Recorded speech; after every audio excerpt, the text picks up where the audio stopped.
stranger. Now we're cooking with gas.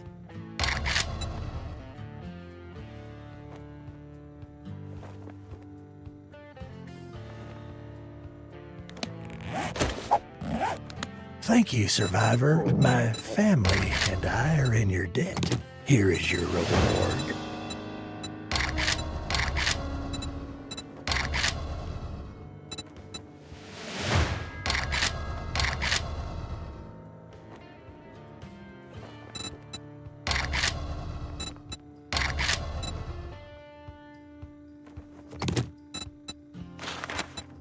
I've got a job for... Oh, thank you very much. I will make it worth your while.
So I came in with a question about how I notice I distract myself focusing on other people and, supporting them in what they want. And I can feel this roaring voice coming through me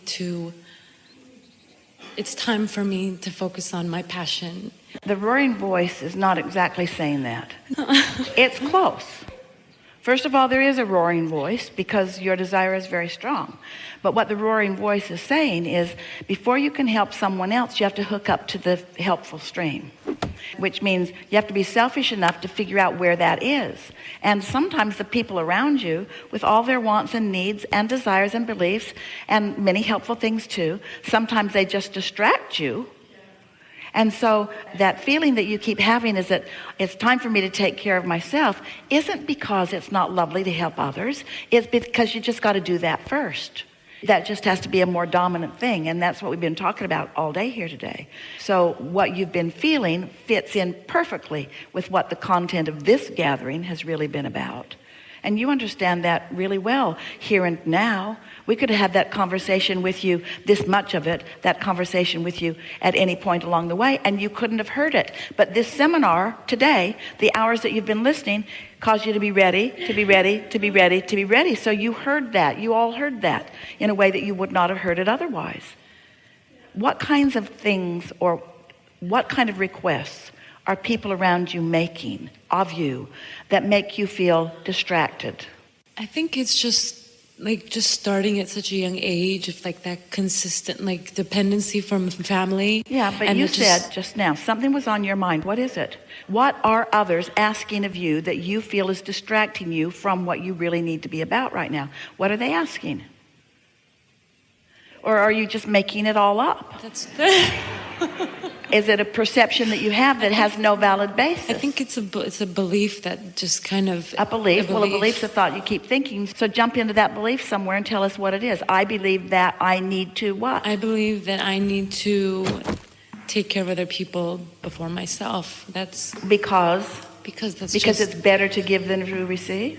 Because it's more comfortable to give than to receive. Okay, now let's just stop there for just a little bit. It's more comfortable to give than to receive because I believe that giving is good and receiving is bad. Stay there for a minute. Because giving makes others say, oh, thank you, thank you, thank you. And receiving makes others say maybe something different. Have you been taught that it's selfish if you receive, but it's nice if you give? Well, culturally, just being Middle Eastern, yeah. Cultural? Absolutely. Okay, what does the culture teach? It's women take care of the husbands and really serve the man, and it's a very self-sacrificial culture.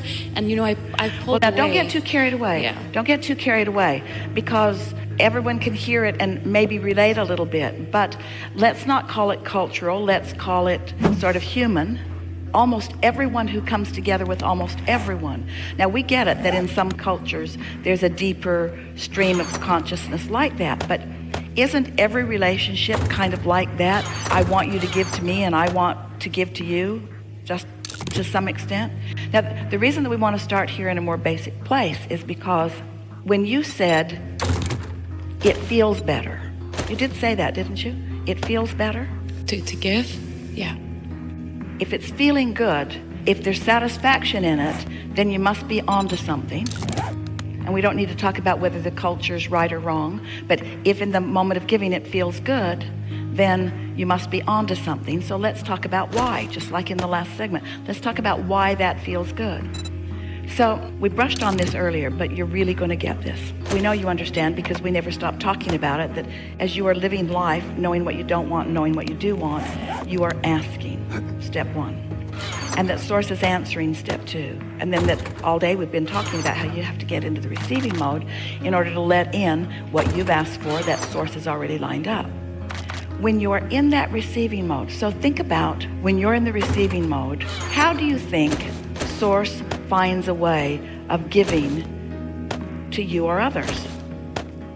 Are you seeing any angel pipes? Is there a conveyor belt from heaven? Stand in this line. This is the receiving line. Step 2 is coming right down this pipeline right here.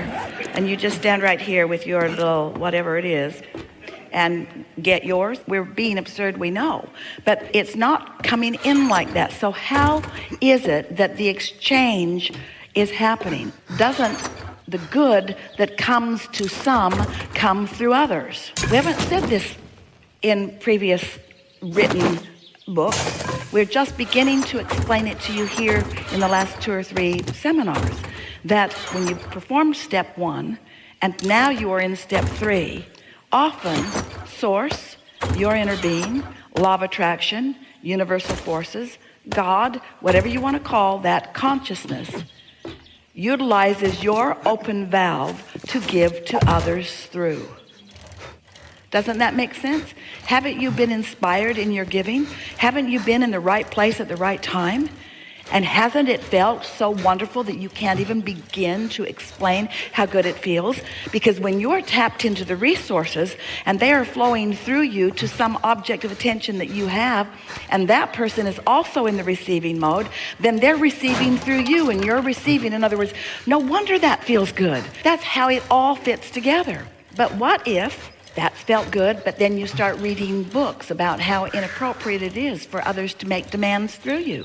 You say, but wait, it felt really good until I thought about it from that perspective. And now, yeah, he is pretty bossy and pretty demanding and pretty entitled, and that is pretty sexist. And then you get yourself in a place where you're not in the receiving mode. But your culture is still saying, well, these things should be performed by you. And we want to say to any of you, anyone who is giving to anyone in any other personal state of being than being in the receiving mode is going to get depleted and resentful, because it's not how the laws of the universe works. But it also is wrong-headed. It is not accurate with the laws of the universe to say, I shouldn't be giving to others. I should only be receiving for myself. Do you know who is the biggest recipient of what you give to someone else? You. Because as it went through you, you benefited by it. In other words, that satisfaction factor is there. So you might want to ask yourself, am I a giver or a taker? That's the way humans lay it out. Am I a giver or a taker? Well, if you are human, you're some of all of that. And sometimes you're on the receiving end and sometimes you're on the giving end. But if you have practiced understanding what the art of allowing is, if you've practiced being in the receiving mode so that you're predominantly in the receiving mode, then the universe will utilize you in all kinds of different ways in order to be at the right place at the right time to assist someone else in this and that and the other. And then it doesn't feel like a giver and a receiver. It feels like a co-creator who is rendezvoused. It feels like co-creation at its best, because you can't be joyful in your gift of giving, which at the core of you is there, if you're not giving. One time, many, many years ago, Jerry told this story to Esther from the day she met him. That someone had said to him, Jerry, if everybody was like you, you'd really mess the world up. And Jerry said, what are you talking about? He said, you never want to receive. You only want to give. You only want to give. You never want to be a receiver. And if everybody was like you, just wanting to give, who would receive? How would the world go round? Well, Jerry thought that was a kind of funny way of looking at it. And he didn't understand it when he was saying it to Esther. And Esther didn't understand it when he was saying it to Esther. But now you are understanding it here today, aren't you? And so, of course you want to be a giver. But you can't be a giver unless you are a receiver. And so what that roaring voice has been saying to you is, you got to get into the receiving mode, which you translated in, I got to let it in for me, not for them. No, that's not what you're hearing. I got to let it in for all of us before I can give it to anyone, you see. Isn't that nice to know? Now, it might be, because sometimes you're co-creating with others who don't know this. You just learned it, didn't you? So it's a pretty good chance that hardly anybody you know knows what you just came to know. So let's say that you're co-creating with someone who really isn't thinking about that, and they're mostly in the receiving mode. But let's say that you're with somebody who maybe mostly isn't in the receiving mode. Maybe it's a long-term relationship. Maybe it's somebody that you're just with right now for whatever reason. And that person, instead of being in the receiving mode, is in a demanding mode, in an entitled mode. And they're looking at you as the vortex through which their satisfaction must come. Well, That doesn't feel good to you. And sometimes you just can't run away. You have no choice other than to be there. But at least understanding it helps you to know. And you can, it is our promise to you, no matter what's going on, you can, if you care enough, you can get into the receiving mode, and it will change the way things are happening for you. If you begin to notice that you're being taken advantage of, they will come in spades to take advantage of you, because law of attraction just has to line that up. If you have been noticing that you are in the receiving mode and that you are plentiful and that you have plenty to give and that you are replenished continually and it just flows through, then really only those who are a perfect vibrational match to all that you know will make their way into your experience. Really good conversation. It puts so many things in place. So, sometimes you have conversations about your children, those greedy little children who seem to think that they should have everything that they want and they should have it right now. Well, they were sort of hardwired to believe that. But what went wrong is they believe that you are the vortex through which it all flows. And at first, you encouraged that because you liked that. It felt good because you loved those kids when they were little. You loved them so much when they're asleep. You love them so much that you can hardly look at them without being in the receiving mode. They are the reason that you're tuned in, tapped in, turned on so much of the time. And when you feel like that, the feeling of giving and flowing is so strong within you. But then you begin to analyze, because you're wise in this deliberate creation, that you really want them to understand their receiving mode. And so you become a wise parent who doesn't meet their demands. You meet them when they're in the receiving mode. You let your inspiration to rendezvous with them and their inspiration to rendezvous with you. You let that be the basis of your experience. And you don't gather around you demanding anybody's. Demanding children, demanding employees, demanding employers, demanding boyfriends. You don't gather around you anybody who's making demands, because you're in the receiving mode and they don't have access to you. When you're in the receiving mode, what they have access to is your inspired giving, for which they are inspired to receive. And that is just the most delicious, orgasmic, best experience of a lifetime, to rendezvous with someone who's ready to be ready while you're ready to be ready. You see what we're getting at? Whew. Thanks to your important question, we were able to take everything that we were talking about to a whole new place of understanding. Yes? Yes. Thank you. Something more? No. Really good. That's it. Thank you so much. Really good. Really good.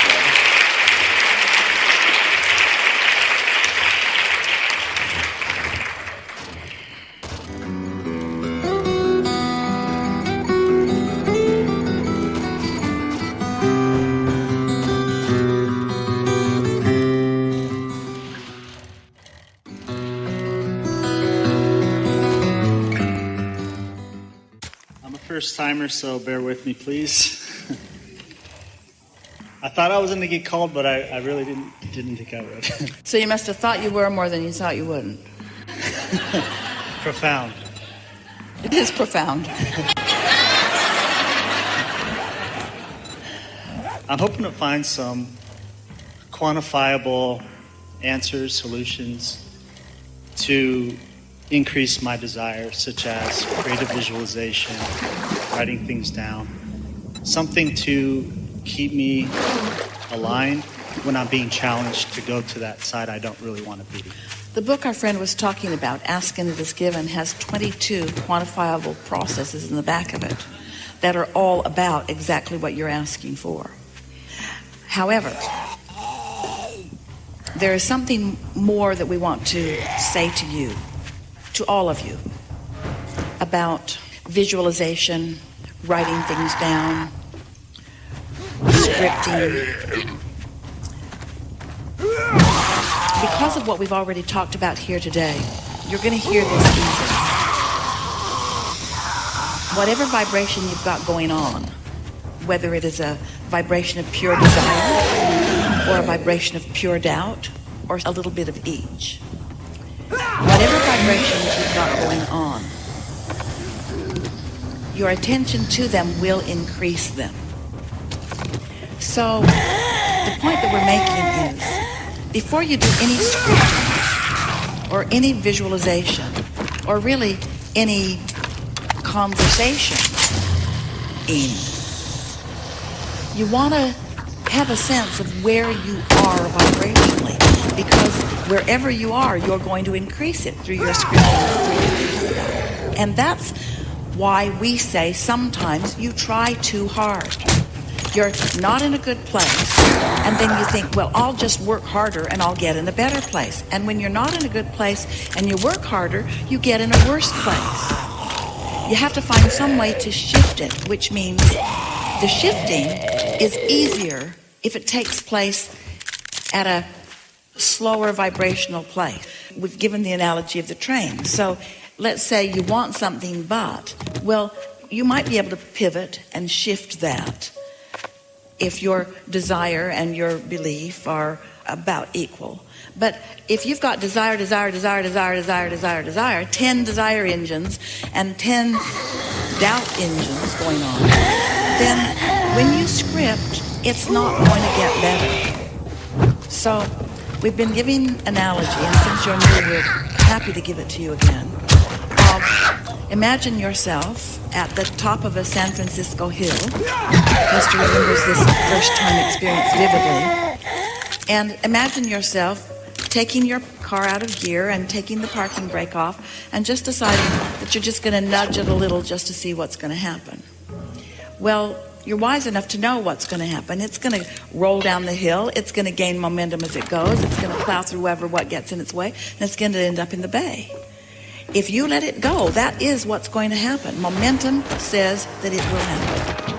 So you are smarter than that. You don't want that to happen. So you nudge it a little bit, but just as it begins to roll, instead you step in front of it and just nudge you a little bit and it stops.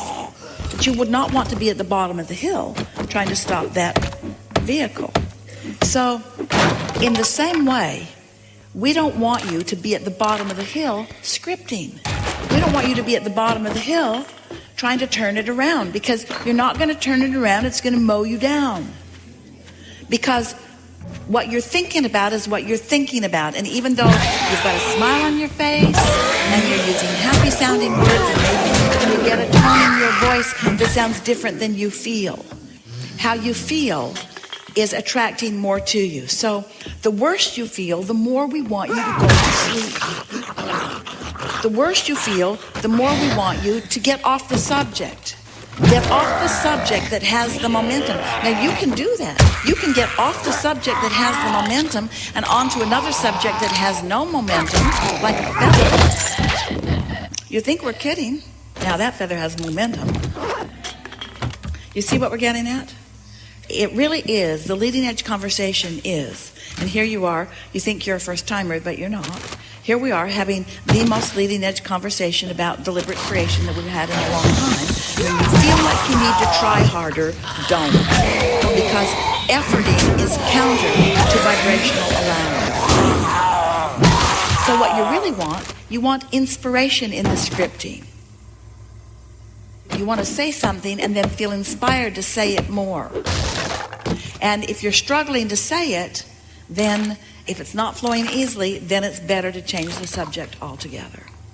So now ask your question again, because now we've given you a basis of understanding. If you can, ask the question pretty much the way you ask it the first time.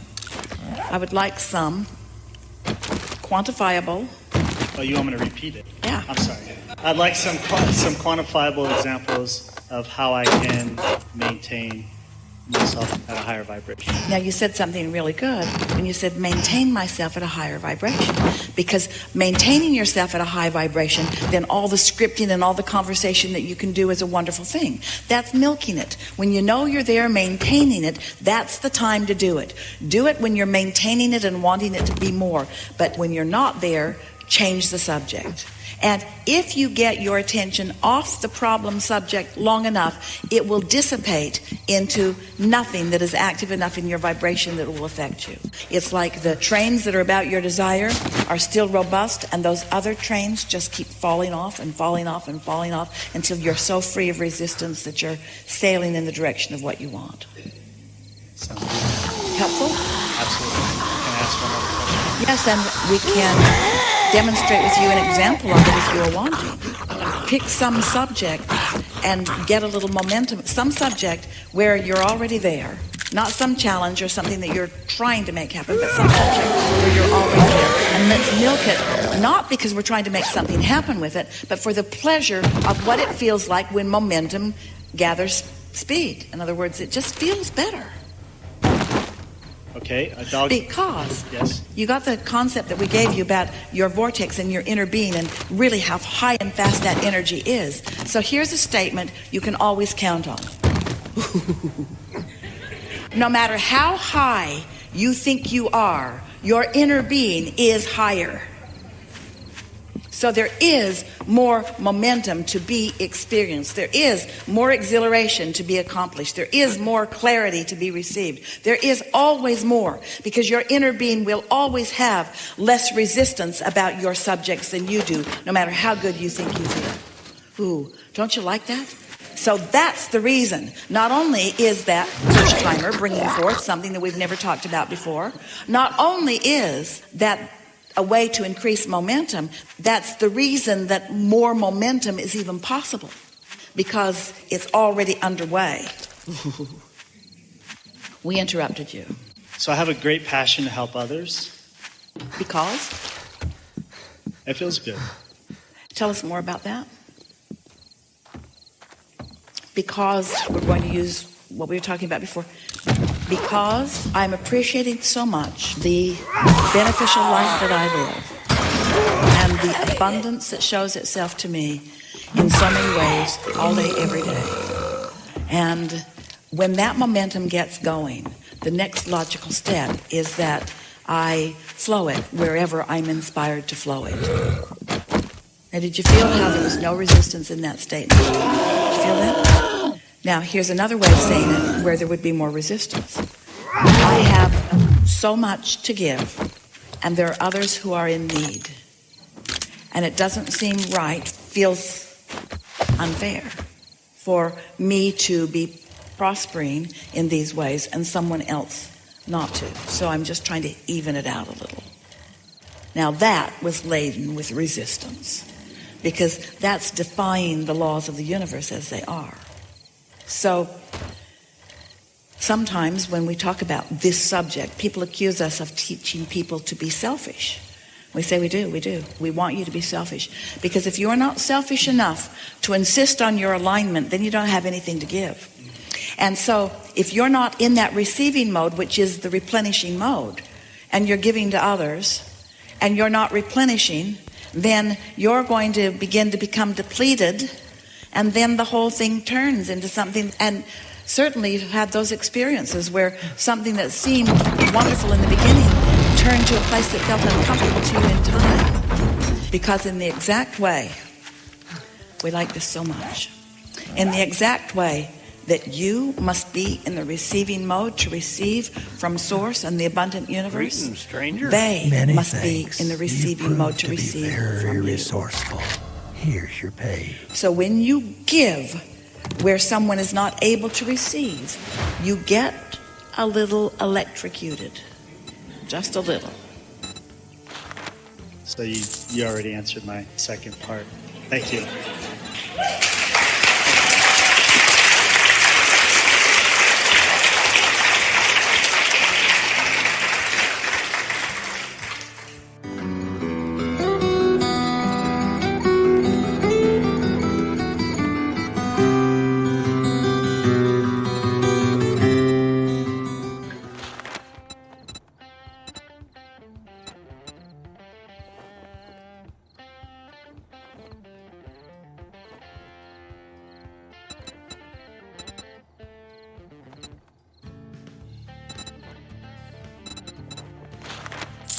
Y'all come back now.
sometimes people say, just last weekend in Philadelphia, someone asked this question.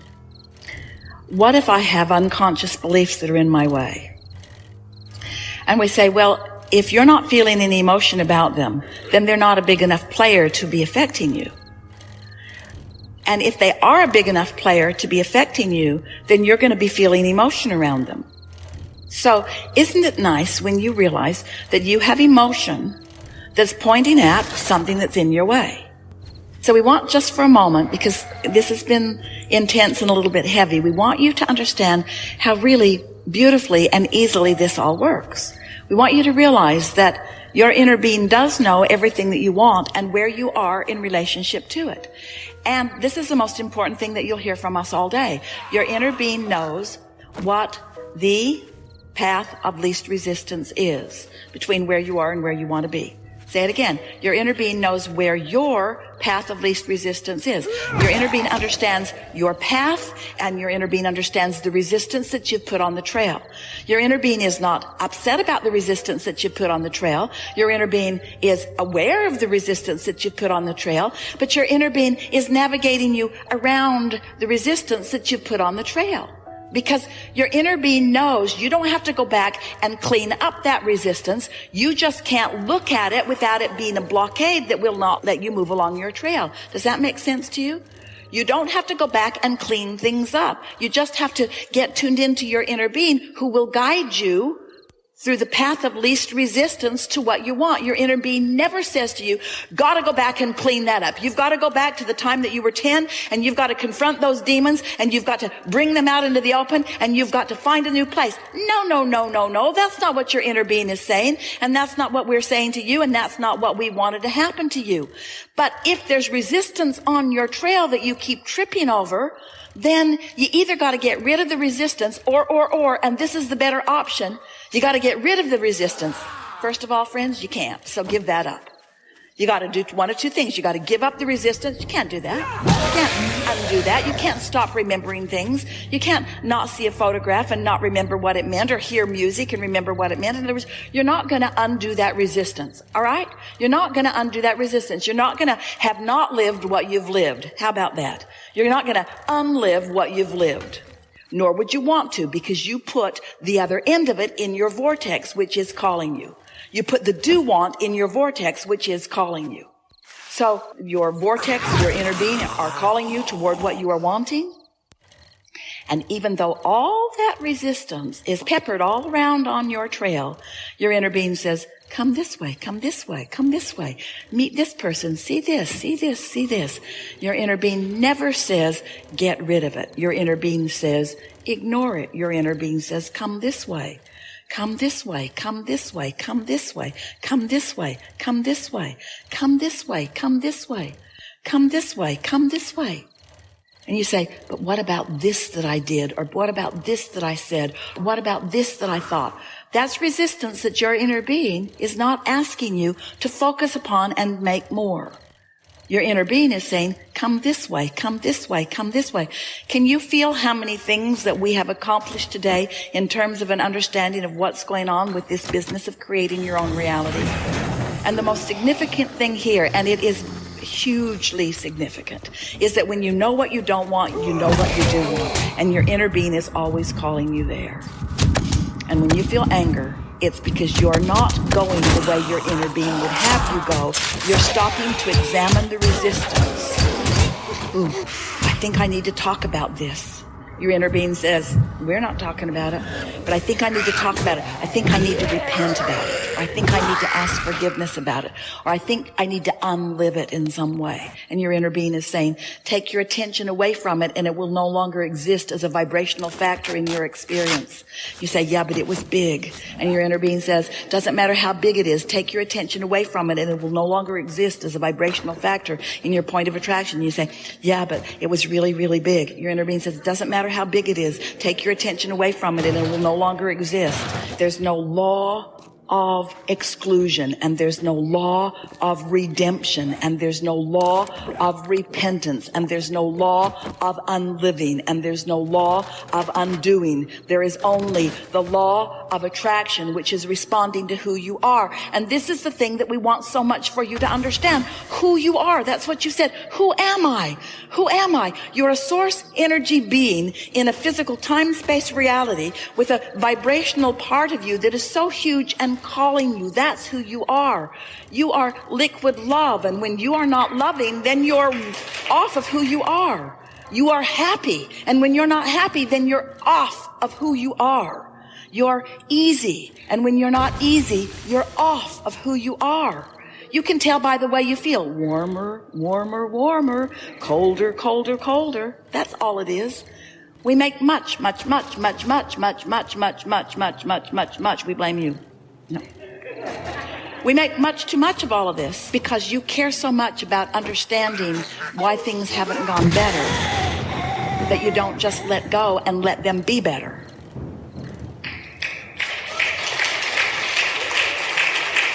That's why. Really good conversation. Thank you very much. Yeah.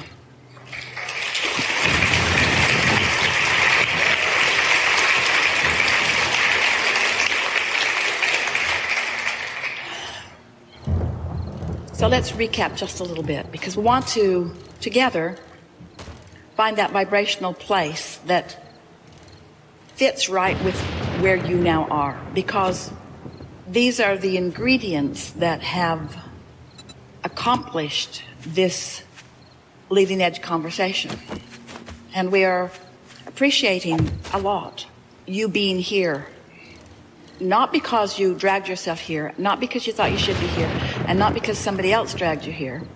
We appreciate you being here because law of attraction brought you here.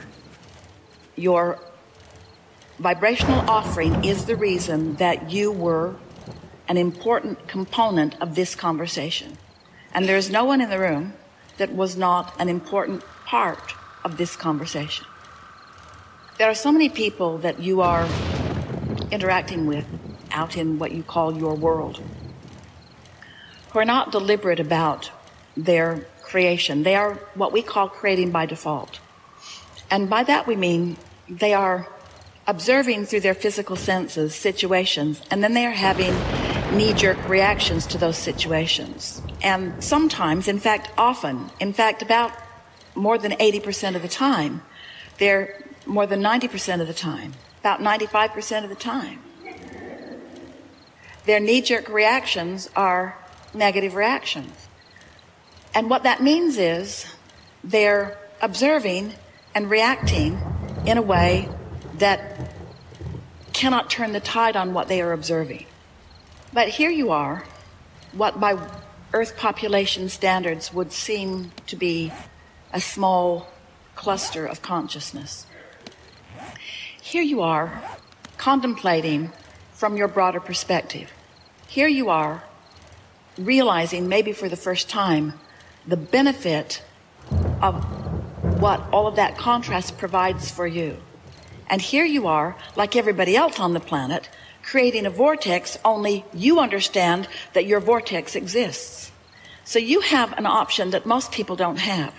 You have an option of looking forward to the unfolding of what you've put there, rather than being beat up by the reality that currently exists.